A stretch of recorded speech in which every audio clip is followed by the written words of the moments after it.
Hello there, and welcome back to another edition of the Youth Music Network podcast. In association with the Goodwin Development Trust, we are back for another episode of the Youth Music Podcast. And if you are listening in on the airwaves of West Hull FM, then thank you for listening in once again. We are back again today. We've got another guest on our podcast that my co-partner Cameo Brooks is going to interview. Now, this person has done quite a few things musically wise himself. He also teaches at the college, and it's over to Cameo Brooks. Yeah, so I'm sat here today with Lewis Paul Marrow. He's a musician from Hull that's been on the circuit for a few years now. And wow, as a talent for writing heartfelt lyrics and music. Alongside this, he also works as a music teacher for Wilberforce College and manages the record label Rono Records. So, Lewis, when did you first find a love for music? I think when I left school at about 16, didn't have any GCSEs, didn't have any sort of prospects, and I always knew I loved music, and I just wanted to play guitar. I was lucky enough to get I think I got guitar for Christmas, and was just rubbish at it for a long time. And then I went to college, and I think I wanted to do sport. Yeah. And then it was up to the sport teachers were kind enough to tell me I'm the worst footballer they've ever seen in their entire life. Maybe I should try something else. And it was my the music teacher at the college that I work at now, Claire Scott, who said, you like music, why don't you come do music? And I spent a year with her learning about music, writing, and it just became the best thing that ever happened to me. Yeah. Music is just, you just find your soulmate, don't you, in life, and you find the thing that you love the most. And mentally, like the way I feel, the way I interact with other people, the way I'm able to be a teacher now, it's all come from music. Music is just like magic. It's been like magic to me. So yeah, and then wanting to write, wanting to listen to records that didn't exist anymore, so I wanted to write them, and being in bands, it's just, you'll know yourself, Cameo, being a performer, it's something about you that it's just the best thing in the world for you, isn't it, Yeah, definitely. So that's why I fell in love with it at a very young age. So what's the piece of work that you'd say that you're most proud of? My newest piece of work that's not released yet is the best thing I've ever done. Yeah. And I'm really excited to release it. I've released 2 EPs so far, and I use the model of a new 30 minutes every year, because I'm a solo performer and acoustic poetry bloke. So the last album and the last 2 EPs, have been really personal stuff. Yeah. And it's all been about catharsis and what it is to be a man in modern society, and being a musician, and trying to find my own way as a musician and how I feel about things.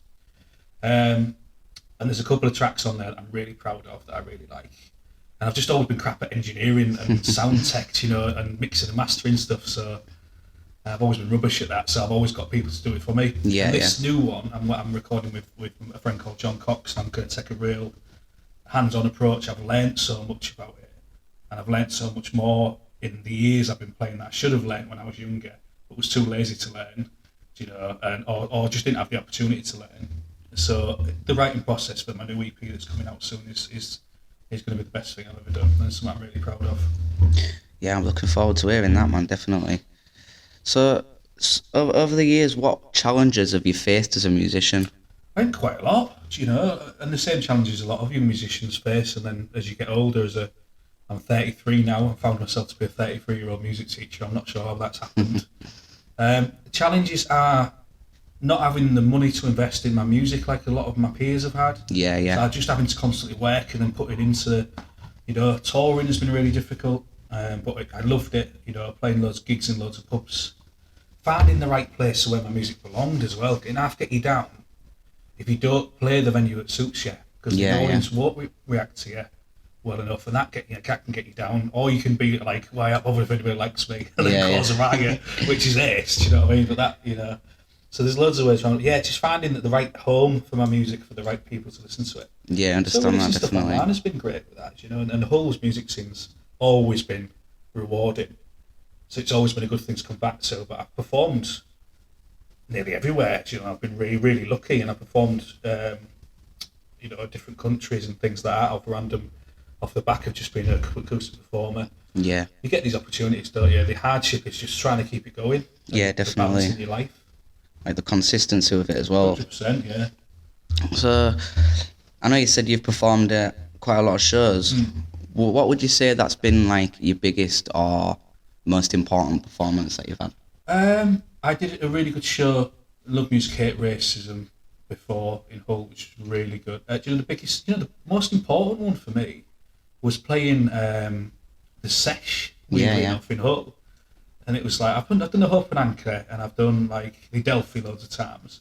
It felt like bouncing off the professionalism that the Sesh have had in Hull. Years later, as a 30-odd-year-old bloke, has really elevated, and helped me be part of Hull's music scene. Yeah, definitely. So it's been my favourite gig, and it wasn't massively attended. Yeah. I don't think I was that good. I think I was just too nervous. Do you know what I mean? But I loved every second of it. And that's been the most important thing to me. I think the session is really good as well It is, yeah. Like they're highlighting like a lot of musicians, not just from Hull but from out of town and stuff as well. I've done Galtres Festival and I've done loads of daft festivals and been part of a few things as well. But that's been the best thing. Yeah, man. Yeah. So where do your musical inspirations come from? So my favourite artist of all time is a guy called Otis Redding. He's an old soul singer. He's absolutely brilliant, and he's just got the best voice. He sings like he's crying. And then I love all the singer-songwriters like Joni Mitchell and Neil Young. I'm a massive hip-hop fan. Yeah, yeah. So one of my favourite artists of all time, especially when I was younger, is a guy called Biggie Smalls. You know, obviously. Yeah. And then I still love Pusha T, and I love Kendrick Lamar and people like that. And if you think I can't sing like Otis Redding, but I can feel what he feels when he sings. Yeah, I understand that. Yeah. I can't really perform as well as Neil Young, but I can see what he does and try my best to feel what he feels when he performs. Can't talk about the things Biggie Smalls talks about. Yeah.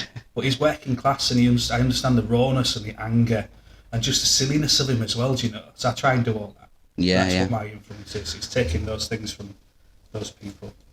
Because a lot of people that come from like find inspiration from poetry. I have myself. That's one of the things that I originally got into sort of when I was in secondary school, and it's mainly rappers. So it's different to where an acoustic artist that's influenced by rap and by poetry as well. Yeah, massively influenced by poetry, performance poets. It is funny, yeah. I suppose it's the written word and the lyrics. I'm not a brilliant guitarist or a piano player. I can do all right. But I think I like lyrics, and when I listen to other people's music, I listen to the lyrics first. Everyone listens to music differently, don't they? But lyrics are a thing for me, so I try and make the lyrics the best they can be. So how did you get into teaching, and what made you want to become a teacher? I always wanted to be a teacher because I loved my music teacher, Claire Scott. Yeah. And then I went to uni, luckily, to do music, and then I just moved about for years. Like a lost, lad. I was a bricklayer, a labourer. I worked taking tickets at a theatre. Yeah. What else did I do? I went to McCain's chip factory, and I used to have a climbing like machines that make chips and clean them and stuff, and that was real. And I just got fed up with it. And then I thought, well, I love music. Why don't I do some youth work and try and find some youth work? And so I just volunteered at loads of places. Luckily, Claire Scott, my teacher, said, look, there's an hour open every week for you to teach music. Yeah. And it happened at random. I think someone left. So I went and did that and helped them out, and just turned up every day and loved it, and got my teaching qualification, and then she left, and the rest is history, really. Yeah. I've been very lucky to be able to do it, so... Yeah. I mean, I think it's important as well for young musicians, because it's easy to get bogged down in like the hustle and bustle of trying to make it every day, and it's important to know that there's a lot of jobs out there within the music industry that like need certain skill sets. 100% Definitely. Right, yeah. I think people think music is a hobby, and it's not. It's a £1 trillion industry. There's loads of jobs around it, and there's loads of ways into it. You just got to find what's special about you and what your skills are, and play to your strengths. So, where did you perform your first gig? Across the road, at Tiger's Lair from No way, yeah. Darren Bunting. I think he still owes me 20 quid for that. We'll be chasing him up after this. Chasing down, 16 years later. Yes, What was that like, performing your first ever show? Mad, innit? Do you know? Yeah, it is, You have yeah. the idea in your head, and then I realised I didn't rehearse enough. Yeah. Do you know? And my guitar wasn't good enough, and I like. But it's really liberating and it's cathartic, and because I wanted to do my own songs, that was really good. So I had this daft idea in my head that, well, I'll have to do, like you have these rules, don't you? I'll have to do 2 covers and then an original, and then I didn't realise the pace of my set. And then I just assumed everybody would be there watching me like a hawk, and they want everybody to go to get a pan, or it's just an acoustic act on. So that's real freeing, isn't it? You know. And I've just loved it ever since. I've gigged solidly for 15 years ever since, you know. Like, Yeah, I don't think anyone's ever ready for the first gig, are they? It's like, no, you can't. when you look back on it, you're like, yeah, I threw myself in the deep end there, but... And it's that joy and nerves, isn't it? And Yeah. I get nervous before every gig anyway now. Yeah, so, I'm the same. Yeah.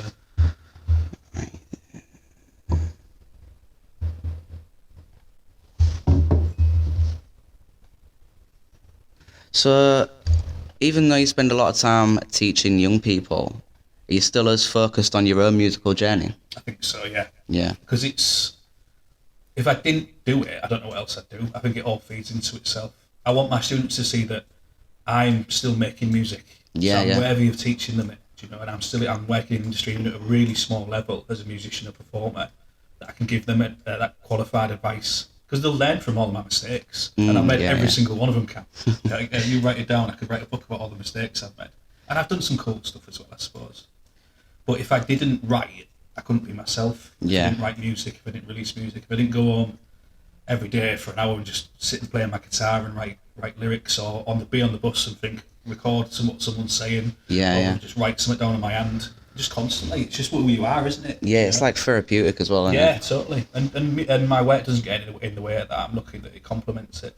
It's therapeutic, yeah, you're right.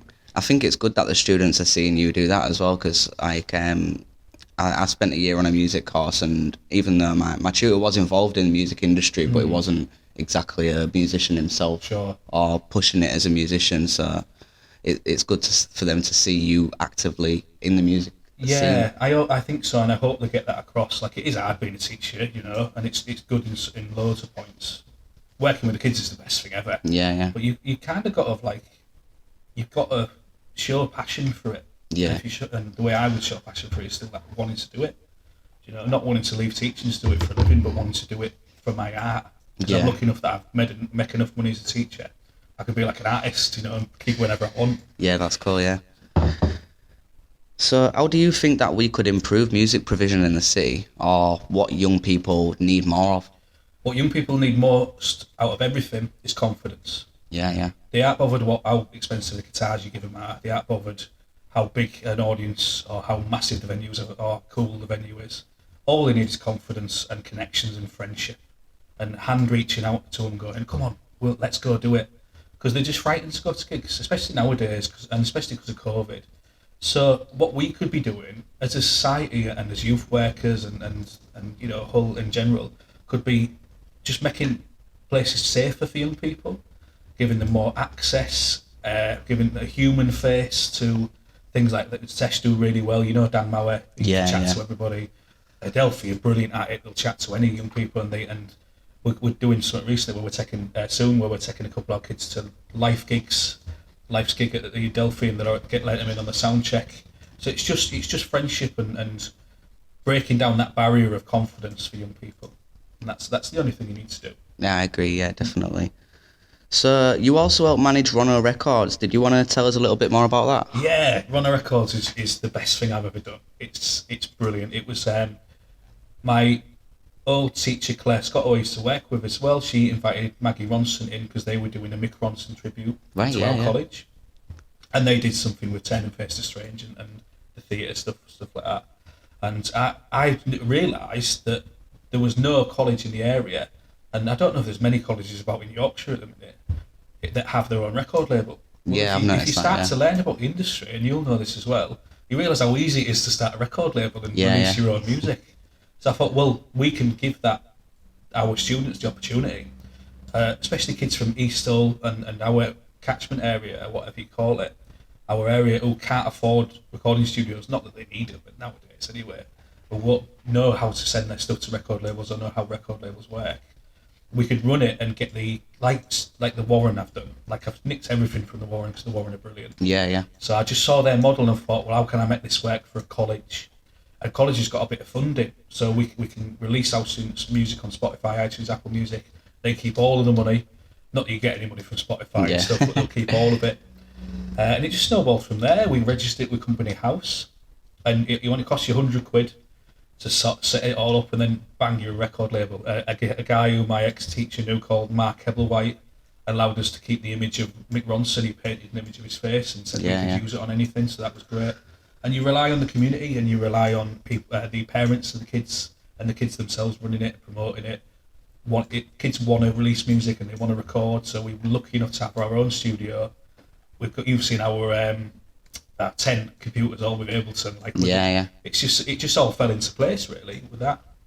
Yeah, I think it's great as well that they're not just learning about production or performance, but they're actually getting involved in the record label side of things. Because I mean, in Hull specifically, it's not something that I've really seen colleges do before with the record label stuff. So yeah, that's it. Yeah, and you want your students to, you want them to have jobs in the industry. So it's almost a dummy run for them. They run it like a production company. So some of them are A&R people, booking people for gigs. Some of them are just studio recorders because that's their strength. Some of them are just performers and songwriters. But they all collaborate on. We did a gig at the Adelphi. We've done gigs that you've put on for us. Yeah. You know, that we're going to gigs at the Warren. We're trying to collaborate with the Warren and market the session, all sorts of stuff. So it's just a kind of different version of the Warren, specifically for Wilberforce College. But we're open to everybody. We will release anybody's music. You know, it's all about youth music. Youth focused artist development.